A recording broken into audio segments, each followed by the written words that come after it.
Okay, now just in case I haven't thrown enough at you for one lesson, let's consider something else.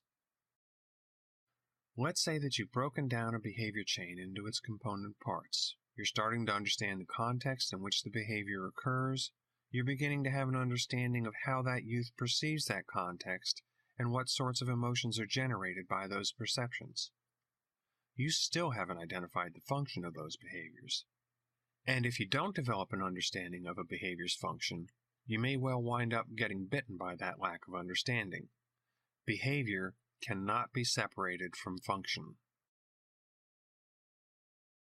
Let's consider the behavior of the pufferfish. Puffer is cruising along the coral reef, minding his own business when a large fish darts at him. The antecedent condition is that Puffy is threatened. Puffy's behavioral response is that he blows up. The consequence is that the attacking fish stays away from Puffy, and Puffy gets to swim another day.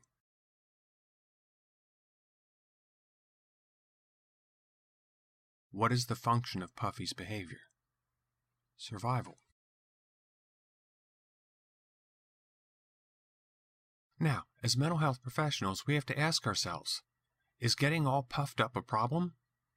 Clearly, we can't have a dorm full of puffy youth. We could punish the youth for getting puffy. We could teach Puffy alternate behaviors to getting all puffed up when he feels threatened. Let's write a special management plan that puts Puffy in his cell for 72 hours whenever he gets puffed up. And let's teach him some alternate skills to getting puffed up. But do either of these interventions do a better job of keeping Puffy safe than getting all puffed up did? So, to get puffy or not to get puffy? Should Puffy follow the plan? Well, he can stop getting puffy and he won't spend days on end locked in his cell. But if we'd interviewed him more carefully, we might have discovered that getting all puffed up in front of other youth scares them off.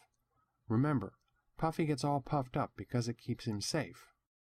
So by convincing him to not get puffy anymore, he's just abandoned his primary defense mechanism and gets the snot beat out of him. Or Puffy can keep right on puffing. He'll wind up spending days on end in his cell. He retains his primary strategy of getting puffy when he feels threatened. But now the plan adds an additional layer of safety by putting him in his cell where the other fish really can't get to him. All of this, and he gets to look tough in front of his friends by getting put in his cell all the time.